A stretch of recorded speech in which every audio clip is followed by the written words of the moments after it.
Hé, maître Lucas, tu sais quoi? J'ai déménagé! Tu as l'air content. C'est donc une bonne nouvelle. Oh oui, parce que maintenant j'ai ma chambre pour moi tout seul, et plus avec ma sœur. Est-ce qu'il sera plus grand? Euh, Celui où on était avant faisait 90 mètres carrés, et maintenant il fait 120 mètres carrés. Je sais que 120 c'est plus grand que 90, mais c'est quoi ça, mètre carré? C'est un mètre dans un carré? Eh bien, tu n'es pas très loin. Le mètre carré, c'est l'unité de mesure des aires. Et l'air mesure la surface. Si on reprend ton terrain de foot de la dernière fois, on ne mesure plus toute la longueur du tour, mais la surface à l'intérieur, ce que je colorie. Et on écrit M pour mètre et le petit 2 qui vole pour carré, mètre carré.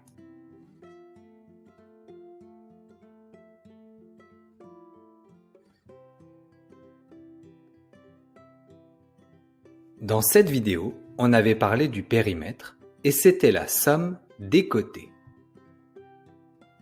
Comme je l'ai dit avant, l'air permet de mesurer la surface. Ça, c'était les pièces de ton appartement. On va calculer ce que je mets en couleur. Et on va commencer avec des carrés. Regarde cette figure. Toi et toi derrière ton écran. Pouvez-vous me dire quelle est la surface de cette figure en nombre de carrés?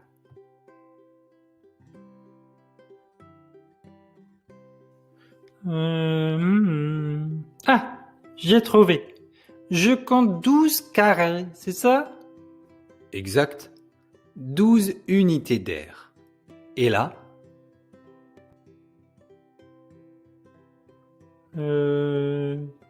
24? eh oui, tout à fait. 24 unités d'air. Tu as compris le système. Maintenant, disons que je mets des cases dans ton salon et chaque case fait 1 mètre carré. Combien ton salon fait-il de mètres carrés? Attends, je compte 30. Donc 30 mètres carrés, c'est ça? Voilà. Dans ton salon, c'est comme s'il y avait 30 cases de 1 mètre carré. Et 1 mètre carré, c'est un carré de 1 mètre de côté.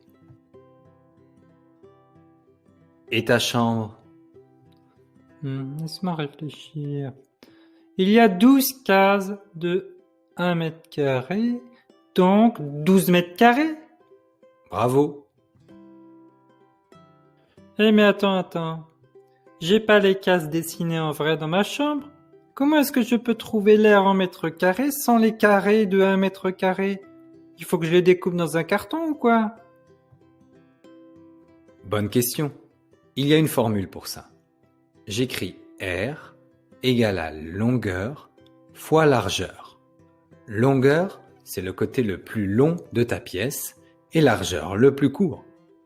Tu peux aussi écrire A égale à L majuscule pour longueur fois L minuscule pour largeur. Tu dois donc mesurer la longueur et la largeur et ensuite les multiplier. Et si c'est un carré? Eh bien, tu fais tout simplement côté fois côté. Par exemple, ta nouvelle chambre, c'est celle-ci. Elle fait 4 mètres de longueur et 3 mètres de largeur. Alors l'air est égal à 4 fois 3, donc 12 mètres carrés. Toi derrière ton écran, pourrais-tu me calculer l'air de la chambre de sa sœur, de la chambre d'amis et du salon? Mets pause pour prendre le temps d'écrire les calculs. Alors, pour la chambre de sa sœur, je rappelle que l'air, c'est longueur fois largeur, donc 5 fois 2. Ça fait 10 mètres carrés. La chambre d'amis, c'est un carré, donc R égale 3 fois 3, donc 9 mètres carrés. Le salon fait 6 mètres fois 5 mètres, donc 30 mètres carrés. Allez, à toi de mesurer la longueur et la largeur de chaque pièce de là où tu habites. Ensuite, tu calcules l'aire de chaque pièce et tu additionnes le tout pour avoir l'aire de ton appartement ou de ta maison. Et c'est tout pour cette vidéo sur l'aire. Je te rappelle que l'aire se calcule en multipliant la longueur par la largeur. Si la longueur et la largeur sont des mètres, tu obtiens des mètres carrés. Si ce sont des centimètres, tu obtiens des centimètres carrés, etc. Je ferai une autre vidéo pour apprendre à convertir les mètres carrés en centimètres carrés, en kilomètres carrés et toutes les autres unités. À bientôt!